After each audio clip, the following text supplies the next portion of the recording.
quý vị vẫn còn nhớ hình ảnh cô nữ sinh Phạm Song Toàn, trường Trung học phổ thông Long Thới, Nhà Bè, thành phố Hồ Chí Minh đẫm nước mắt khi phản ánh một giáo viên lên lớp không nói gì, không giảng bài trong một buổi đối thoại với lãnh đạo Sở Giáo dục và Đào tạo. Và sau khi sự việc trên xảy ra, gia đình và nữ sinh này có nguyện vọng được chuyển trường. Và mới đây, Phó Chủ tịch Ủy ban Nhân dân thành phố Hồ Chí Minh Nguyễn Thị Thu đã yêu cầu Sở Giáo dục và Đào tạo thành phố giải quyết nhanh việc chuyển trường cho em Toàn. Ý kiến này của bà Thu được đưa ra trong cuộc họp khẩn giữa Ủy ban Nhân dân thành phố Hồ Chí Minh với lãnh đạo Sở Giáo dục và Đào tạo thành phố và Ban giám hiệu trường Trung học phổ thông Long Thới. Bà Thu cho biết đã nghe thông tin phụ huynh của em Toàn đang có ý định chuyển trường. Vì vậy, việc đẩy nhanh tiến độ chấp thuận chuyển trường cho học sinh này là cần thiết và cần giải quyết nhanh.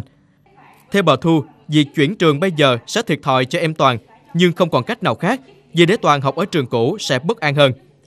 Bà Thu đề nghị Sở Giáo dục và Đào tạo xúc tiến làm việc với hai trường, đẩy nhanh tiến độ chuyển trường để tuần sau em có thể đi học ở trường mới.